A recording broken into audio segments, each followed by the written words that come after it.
अगर जनरली बात की जाए तो मेल फर्टिलिटी जो है वो 40 से 45 की उम्र तक आते आते थोड़ी थोड़ी फिर कम होने लगती है उसके बाद में। यानी कि अगर सरल भाषा में बोलूँ तो 40 से 45 की उम्र तक या उससे पहले अगर आप पेरेंट बनने का ट्राई करते हैं तो एक आदमी की जो फर्टिलिटी है, उसके पिता बनने के जो चांसेस हैं वो ज़्यादा होते हैं और उसके बाद धीरे धीरे कम होने लगते हैं। यानी कि हेल्थ उनकी थोड़ी कम होने लगती है, उनके स्पर्म की क्वालिटी कम होने लगती है वगैरह वगैरह। अगर आपको मैं बेसिक मेडिकल भाषा में समझाऊं तो दो चीज़ों की ज़रूरत होती है एक बच्चा पैदा करने के लिए, एक फीमेल का एग और एक मर्द का, एक आदमी का स्पर्म। और इस स्पर्म की भी दो तीन चीज़ें हैं जो मायने रखती हैं। पहला तो उसकी क्वालिटी अच्छी होनी चाहिए।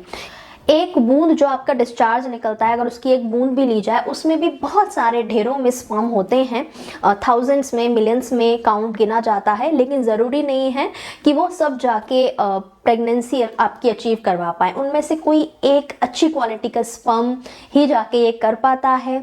स्पर्म आपका काउंट जितना ज़्यादा होगा उतना ही आपके चांसेस होते हैं प्रेगनेंसी अचीव करने के।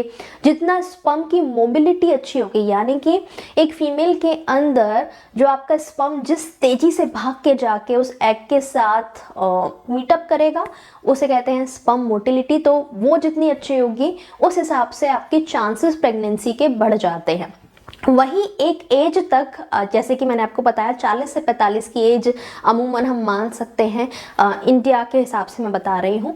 तो इस एज तक ये सारी चीज़ें अच्छी होती हैं। आपका एक, अगर आप एक हेल्दी इंसान हैं, आप एक अच्छा लाइफस्टाइल जीते हैं, अपनी हेल्थ का ख्याल रखते हैं, तो 40 से 45 की एज तक आपका जो स्पर्म काउंट है वो अच्छा होगा, उसकी क्वालिटी अच्छी होगी और उसकी मोटिलिटी भी अच्छी होगी। तो आप इजीली प्रेगनेंसी अचीव कर सकते हो। लेकिन उसके बाद में धीरे धीरे एज का असर पड़ता है और नेचुरली ही इन सारी चीज़ों में थोड़ी थोड़ी गिरावट आने लगती है।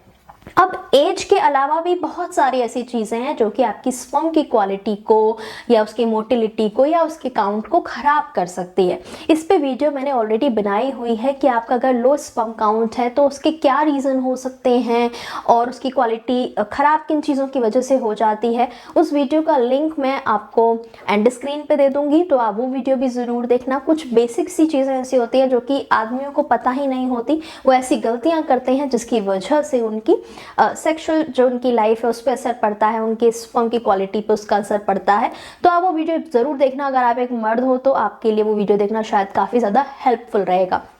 अब बात करते हैं कि एज का असर ये होता है कि नॉर्मली ही आपका एज के साथ साथ ये काउंट कम होने लगता है। अब आप में से बहुत सारे लोग बहुत समझदार बनके मुझसे कहेंगे कि मैम हमने तो ऐसे लोग भी देखे हैं जो कि 80 की उम्र में पिता बने या 85 की उम्र में बने, हमने तो देखा है।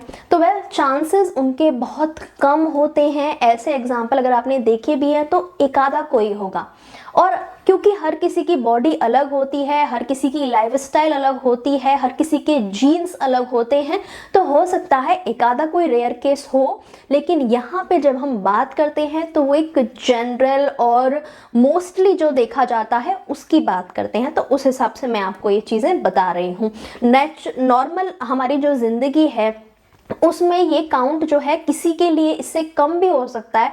हो सकता है कि नेचुरली ही किसी का लाइफस्टाइल इतना ख़राब हो कि 30 की उम्र के बाद ही हो सकता है उसकी क्वालिटी ख़राब हो जाए स्पर्म की, और किसी का लाइफस्टाइल इतना अच्छा हो, वो खुद को मेंटेन करके रखते हो, तो हो सकता है वो 50, 55 और 60 की उम्र में भी उस टाइम पे भी उनकी स्पर्म की क्वालिटी अच्छी रहे। तो इट ऑल डिपेंड्स कि आप खुद को कैसे ट्रीट करते हो, आप खुद का लाइफस्टाइल आपका कैसा है, कैसा आपका खान पान है, और भी चीज़ें। जैसे मैंने आपको कहा बहुत सारे फैक्टर होते हैं जिसकी वजह से आपका स्पर्म काउंट या तो अच्छा भी हो सकता है या फिर ख़राब भी हो सकता है। अगर हम नॉर्मली एज की बात करें तो मेडिकल साइंस के हिसाब से 40 से 45 की उम्र से पहले अगर आप बेबी के लिए ट्राई करते हो तो आपके ज़्यादा चांसेस होते हैं कि आप जल्दी प्रेगनेंसी अचीव कर लो।